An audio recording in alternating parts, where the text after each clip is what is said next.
Welcome to Happeo Unmuted, the podcast where we speak openly about what it really takes to connect people at work. From internal comms and knowledge sharing to the messiness of change and the rise of AI, we go beyond best practices to unpack what's working, what's not, and what's worth rethinking. Our host, Bourgeault-Trickey, has spent over 10 years in internal comms, building and launching intranets for organizations in telecoms and finance. He now leads client services at Happeo, where he's helped over 120 businesses across the globe create and grow engaging digital workplaces that drive organizational goals and objectives. If you care about how people in your organization share, learn, and adapt, this is your show. And if you're looking for a modern digital HQ, you can find us at happeo.com.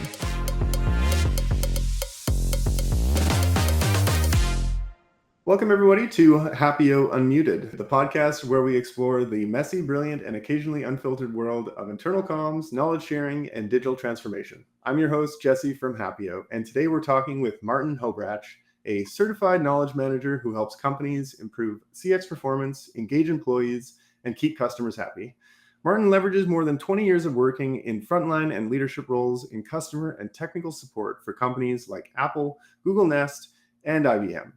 Helping these companies develop KM strategies, implement KM systems, and create people-centered knowledge management flows that drive success in modern contact centers. Earlier this year, he published MVPKB, a practical guide for customer service knowledge management, available now wherever you get your books. Well, thanks for joining us, Martin. Great to be here. Nice. So we'll normally kick off with our unmuted moments. So what I wanted to ask you for our question was, if knowledge management had a theme song, what would it be? Yeah, I guess it kind of depends on how you think about knowledge management. It could be something like, I still haven't found what I'm looking for by U2, but that's kind of a negative connotation. Maybe a better one is I Can See Clearly Now by Johnny Nash. Nice. Yeah. Way to go. Those are good. Appreciate that. Are you're a big music fan? A big music fan. I actually have a musician in my free time. I play bass guitar and some other instruments, and have been playing in bands for a number of years here in Austin.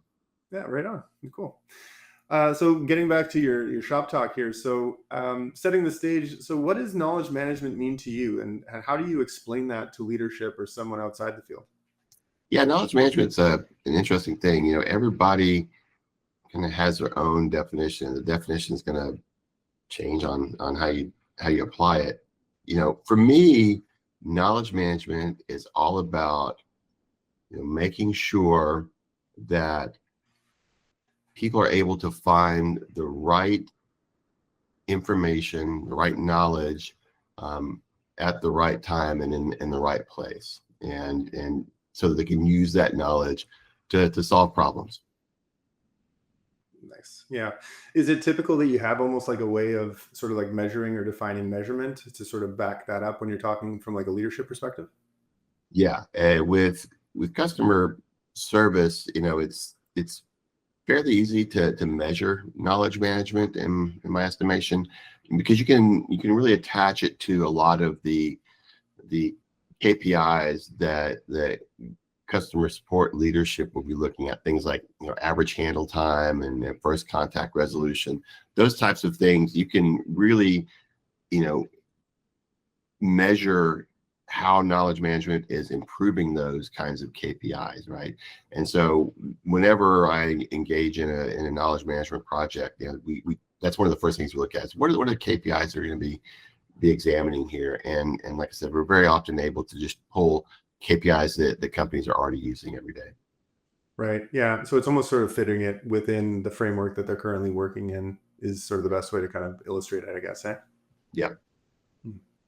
Nice. So maybe shifting a little bit, we're thinking of things like real world knowledge management wins, kind of like a nice segue along with challenges. And I'm kind of wondering, like, what's the most common mistake you see companies make when it comes to knowledge management?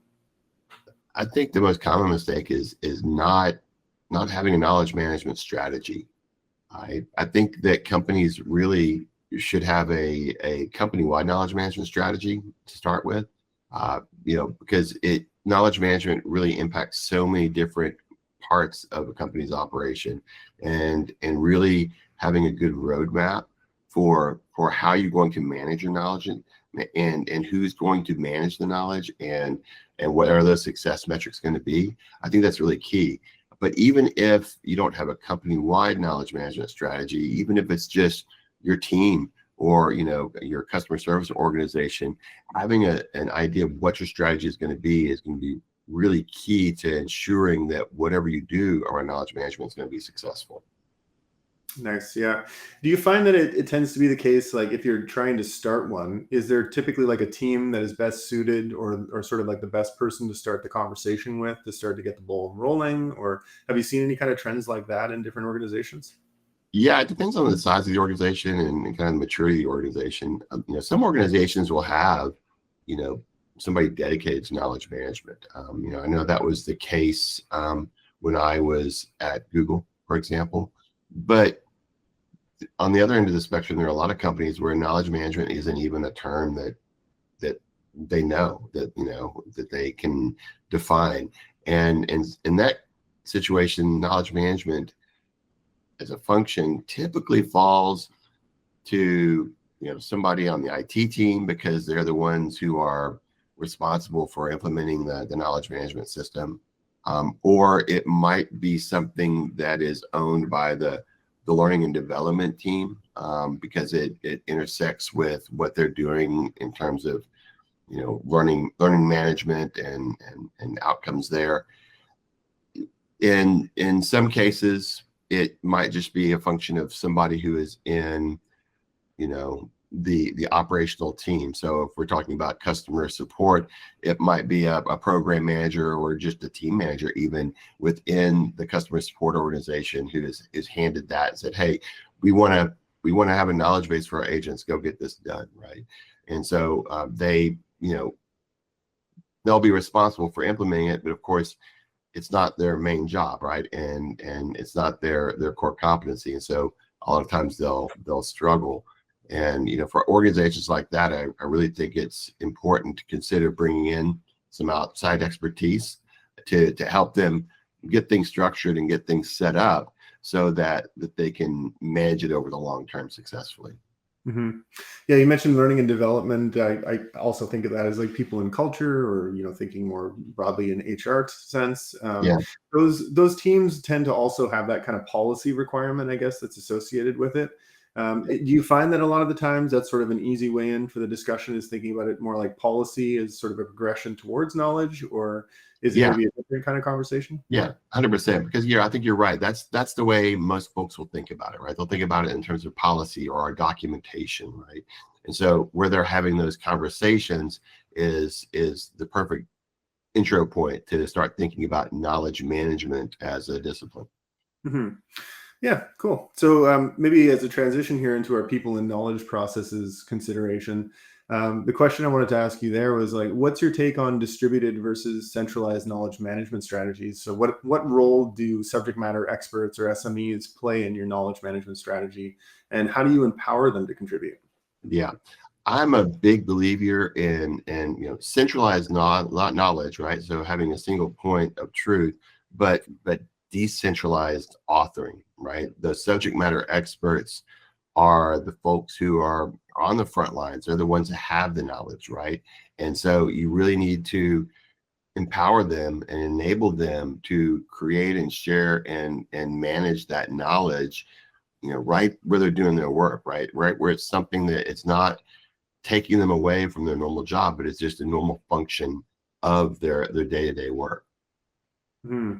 I always get this as sort of like a question or a challenge within the organizations. Everybody's busy and bandwidth is always a challenge. Have you seen sort of strategies work to try and make this more of a requirement as opposed to a demand within organizations to get these subject matter experts allocated properly, or like working within that strategy for the best of the organization?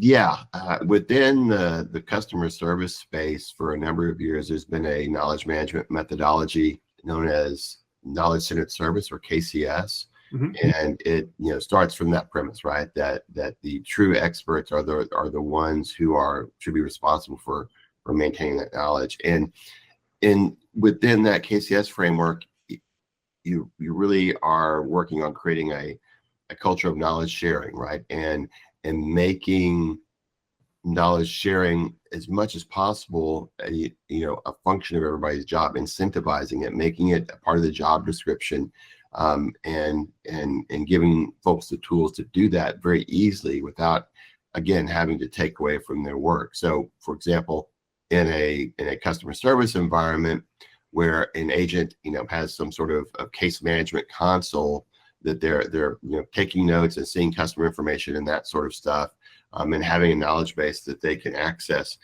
giving them some part of that case console where they can simply add a few notes and start a new knowledge article, or provide updates to a knowledge article that then gets moved along in a workflow to somebody to review it and actually implement it, as much as possible. When you can, again, make it a part of their regular workflow so that it's not viewed as extra work, but is just something that they do as a part of their job, that's really going to be what drives success in creating that knowledge sharing type of organization. Mm-hmm. Yeah, I guess looking at it from the top down, have you ever had to go through an experience where you're sort of getting the leadership on board with that KCS methodology, or like implementing it for the first time? I think for a lot of these organizations who may be listening, they might not have that sort of infrastructure in place yet, and are sort of wondering like where to start, right? Yeah, and that's really a core premise of the book that we mentioned earlier. So many companies don't have the expertise in place or the infrastructure in place to do this kind of thing, right? And so my advice is to start very simply. Start with what you have. Build out that MVP, that minimum viable product that has the features that you need to really start your knowledge management journey. And then as you go on and as you mature, you add on additional features and capabilities to that.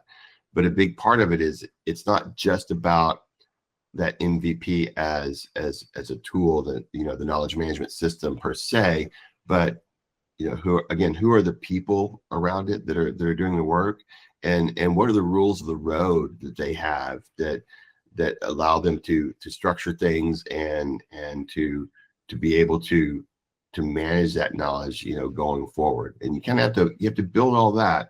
Again, you can start fairly simply, but the key is to just start and put your toe in the water, so to speak, and get started with it, and then just iterate on it as you go on. Mm-hmm. Yeah, it's actually maybe a good transition into our next topic, which is the role of tech. And so thinking about, like all these different processes, or this sort of change management required a little bit, I'm wondering, like, maybe from your perspective, what's a creative way that you've maybe seen AI used to solve some of these knowledge management problems that we're seeing? Yeah, I think that AI is kind of the ultimate knowledge management tool. And, when most people are thinking about AI these days, especially when it comes to customer service, they're thinking about, the LLM-based chatbots that are, providing the answers. But, where I think that companies have gotten really creative with AI is using AI to help discover knowledge gaps. So looking at the knowledge base, looking at agent case notes, and discovering, hey, here's some new knowledge, or here's a knowledge conflict, and suggesting, here's a remedy for that. Here's a draft of a new article, or here's a draft of an update to go into an article, right? And always keeping a human in the loop. I think companies that promise, oh, hey, AI can do all of this, without human intervention, I think that runs a real risk of creating, what they're calling these days work slop, just, stuff that really doesn't solve the problem. But, AI is so much more than just, kind of, creating and sharing. Again, you can use it to analyze your knowledge base and find areas for improvement and suggest ways to improve that. I think that's a really kind of creative way that is really flown under the radar in terms of knowledge management until very recently. Mm-hmm. Yeah, that's great. You bring that up, because the other part, I've been thinking about that a lot myself. And, here at Happeo, we're also definitely thinking about that as a solution for what we're introducing as new features. But the part that I'm also thinking about is sort of the next step to that is the idea of, after you fill these gaps, is to communicate that out. Because I've found, at least on my experience, it's one thing to have the information up to date. It's another to have people know that it's up to date or trust that it's up to date. So I'm kind of curious to get your take on that as part of like the loop. Yeah, there's a lot of ways to do that, and this has been a problem that I've struggled with in organizations I've worked at for many years. Is okay, yeah, we've got a new article, we've got an update. How do we let people know that that's there? And the old days, it was like, okay, well, we'll send out an email blast, and hopefully they'll read their email. If it was a more mature organization with the right systems in place, we might have a type of knowledge portal that folks were required to check as a function of starting their workday, where you could put a notification up, say, hey, here's a new knowledge article. And if you were really good about it, you could even, for example, attach a short quiz to it, right? So that they're not just kind of opening it and skimming it and then going on, but they're actually opening it, reading it, because they know that they're going to have to demonstrate understanding through a quiz to be able to proceed on to the next step. And that's kind of the more traditional way. Now with AI, within the customer service contact center, especially, you can have recommendation bots, agent assist bots that are listening in on the conversation. It's not just about typing in a search phrase, but they're just kind of monitoring the conversation and suggesting, hey, here's an article for you, right? So again, helping that discovery through AI. And of course, the traditional sort of search, where AI can understand now more of the intent behind a question and have some context around it, so that it can help surface more relevant content quickly. And it can even say, hey, here's a recently updated article that you might need to check out, right? And I think too, there's things to do with the content. One of the things that in my past that agents have really asked for is, when I look at a knowledge-based article, I'd like to be able to easily see in that article what's new information, right? And in the past, systems didn't always make that easy, but now newer knowledge management systems will make that super easy to either be able to say, pull up a comparison, side-by-side comparison, or even just highlight within the article, hey, this is new information, right? That's all really key to helping folks understand, what is the most important information that they need to understand in the moment. Yeah, I'd love to see almost a hybrid combination where it's, maybe the AI is sort of riding along on the call. It hears what the question is. It's able to highlight, contextually, real time. Oh, hey, you're talking about this right now. Just an FYI, this has been updated, right? And it sort of pops up. Yeah, it's really cool to think where we're going to end up with all that.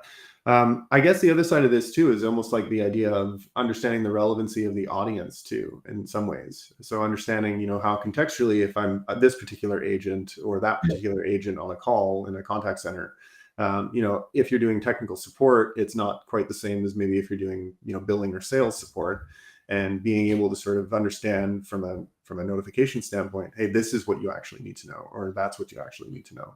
Have you sort of seen that level of complexity before in more like manual processes, or are we kind of entering like a new era right now as far as? I think we're entering a new era. It is something that AI can do fairly well, is to understand what somebody's role is and be able to surface that content.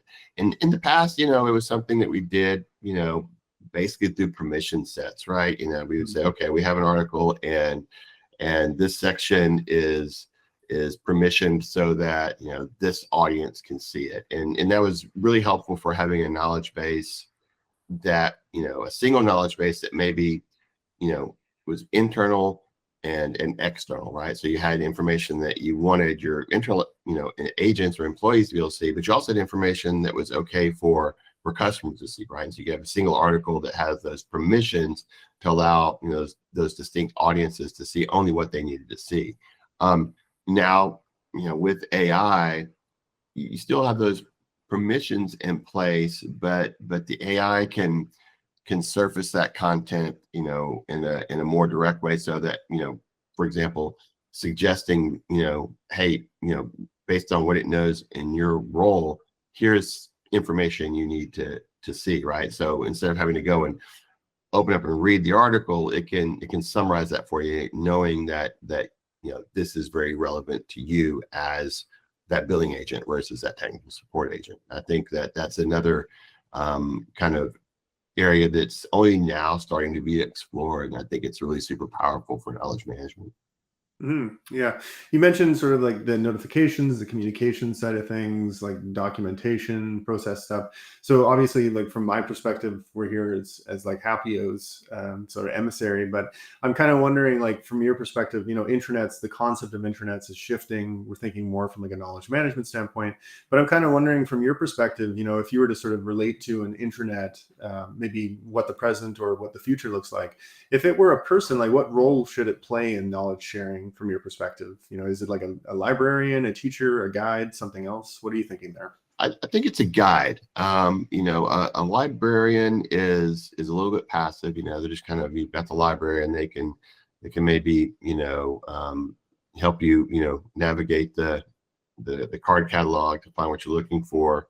A teacher is a little bit more active. You've got a learning path, and they're teaching you information and then quizzing you on your understanding of that. And guide is really helping you find what you need in the moment. I think that's, to me, a guide is probably the best persona that I would attach to something like an intranet, for sure.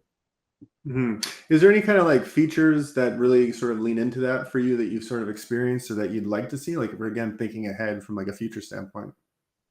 It's all around the discoverability. It's always around discoverability, right? How easy is it for you to find that information? I've, worked at companies where they had these vast intranets, and, it was, you went in and you did a search, and they would turn up, dozens of different articles and, different vintages, and you weren't really sure which is the right one. You have to spend time going in and reading through them. Oh yeah, no, this isn't quite right. Oh, maybe this one, no, it's not it.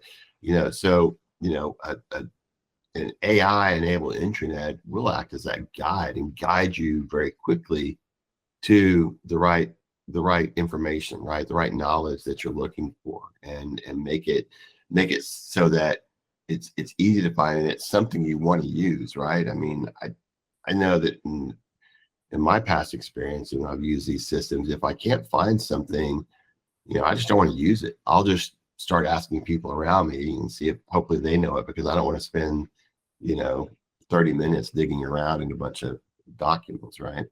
Yeah. Yeah, I get you.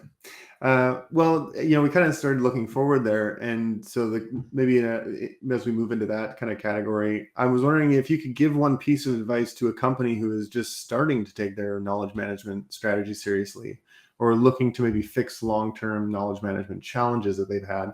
What would it be? Like, I know you kind of mentioned before, just sort of getting started and getting the ball rolling, but Yeah.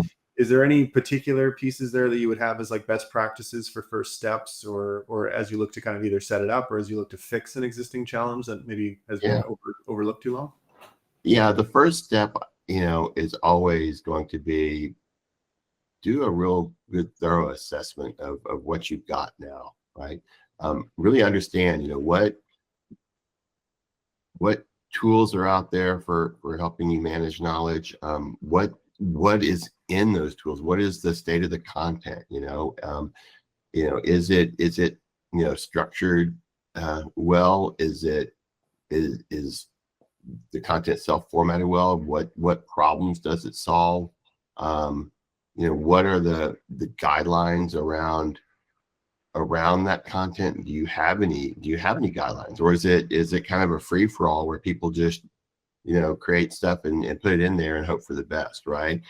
And again, really assessing kind of the current state and identifying what are those gaps, and then once you have that, really taking a look at that, say, okay, so we've got X, Y, and Z gap. what is the one that we want to solve for first, right? And using that to really drive the conversation, because most companies, that haven't really paid attention to this are going to find lots of problems, and it can be overwhelming. So really focus on, well, what do we think the biggest problem is? What's going to get us the most bang for the buck? And let's tackle that first. And then again, going back, starting simply and say, okay, we're going to solve this problem specifically and not worry about these other things, and we'll address these things later, right? But the first step always has to be, do that assessment and use that assessment to build out your roadmap. Yeah, that's great. From a like a next step standpoint, do you normally recommend something like a knowledge management matrix of like priority or something along those lines? Yeah, so you get the assessment, and the assessment can be actually pretty wide ranging, as I mentioned. And once you have that, that's the next step to me would be to craft the strategy, right? To understand what your strategy is and build that roadmap. And a really good knowledge management strategy isn't something that is going to be focused on, what happens in the next 6 months or even the next year. A really solid knowledge management strategy looks out like 5 years, right?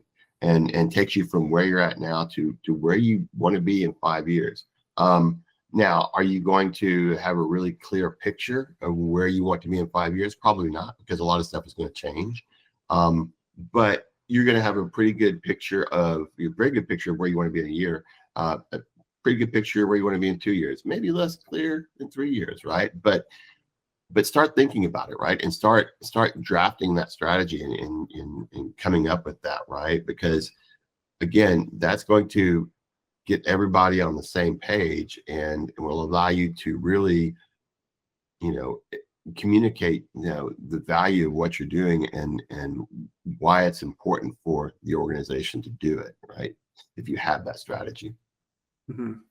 I guess another angle to what you were discussing before is sort of the idea of the subject matter experts. And so I'm curious, like if there's maybe any strategies that you've recommended or employed as far as being able to identify those subject matter experts that might exist in an organization that doesn't necessarily have a formal knowledge management strategy. Yeah. Yeah. Well, it's going to be the folks who've been around a while, and they're already doing this, right? They're the people that everybody goes to when they have a question, right? In a customer service environment, when you're working on something, or you're brought into an organization and you don't, for example, maybe have a formal training organization, these subject matter experts are often going to be the person tagged to, hey, help us, train this person, right? Do some side by sides with them, right? Or these might be folks who have taken it upon themselves to kind of build sort of a personal knowledge management system. They've got, a collection of documents that they kind of maintain to kind of keep all this information together, and maybe they share it with, a few other people, right? So there's going to be little signs you can look at in identifying who those folks are. You want to create, knowledge champions within an organization, and people who are really invested in this and who have this expertise are very often going to be very willing to volunteer themselves to be those knowledge champions. You put the call out, say, hey, we're going to be doing this knowledge management project, and we want folks to help champion this project. You fill out this form to go sign up and volunteer yourself. Let them self-nominate, and then take a look at it and decide, okay, out of those 10 people, who are the 3 that you want to be your knowledge champions, right? And evaluate, what the right person is. But, there's a lot of different kind of ways to identify those people, through that self-nomination or just through kind of looking at the work that they do. Mm-hmm. Yeah, cool. So kind of getting towards the end here with our final thoughts and reflections. And the question I have is, what mindset shift do you think most organizations need to make to unlock the full value of knowledge management? Yeah, it's key to have that mindset shift of becoming a learning organization and valuing continuous learning, right? knowledge management and learning are really kind of two sides of the same coin in my view. And knowledge management kind of enables that learning organization and provides the tools and the systems and the guidelines to have that kind of continuous learning, because that continuous learning is continuous improvement. There's always going to be new problems coming up. There's always going to be new knowledge that is being generated, and how do you as an organization value that and value the power and in that knowledge that is being created, and what is the value not only to the organization internally and the employees, but what is the value of that knowledge to your customers, and how do you turn that value for your customers into something that helps keep those customers happy, but also retains those customers, right? And again, it's all about being a learning organization, being a knowledge sharing organization where people are not afraid to share their knowledge and are actually incentivized to share their knowledge. Mm-hmm. Yeah, and I guess tying it all back together, if we go to the beginning of the call, was that idea of measurement and sort of showcasing the value and the ROI that's coming from all of this, celebrating these champions, calling out how many pieces of content are being updated and trustworthy over the course of the year. Any kind of points or thoughts on that as far as like how these things relate? I think it's really the key when you're measuring this is to think about it in terms of outcomes and not activities, right? You can put metrics in place and say, okay, we created 2,000 new knowledge articles this year, but were they actually used, right? And so measure how things are being used. So I created 10 knowledge articles, and 5 of them were actually used 300 times each. That's a better measure than just like, okay, I created 10 knowledge articles, right? Because you're measuring the impact, right? And so it's really looking at the impact of that knowledge activity is really super key. And I think that is what really drives that long-term success, because when you're measuring activities, people are just going to do the activities to do the activities, right? Sure. And over the long term, that's just going to kind of be fake and be kind of wasted effort and not be measuring the right thing. So really understanding what the impact is and how you want to measure that. I think that's really the key to that long-term success. That's great. Well, that pretty much takes us to the end for our questions, Martin. I really appreciate you joining us. Any final words before we close the show? Really appreciate being here. Knowledge management is something that I think every organization needs to think about. I'm very fond of saying that knowledge management is something you do for people and not to them. And it's, I think, really important for companies to do something for their employees and their customers, and not just taking a position that we're giving this to you and you figure it out. Well said. Yeah. Well, that's it for this episode of Unmuted. If you liked what you heard, don't forget to rate, review, and follow the show, and maybe share it with someone who swears they'll document it later. Let's keep the knowledge flowing while the ideas are still fresh. Thanks, everyone. Hope to have you join us next time.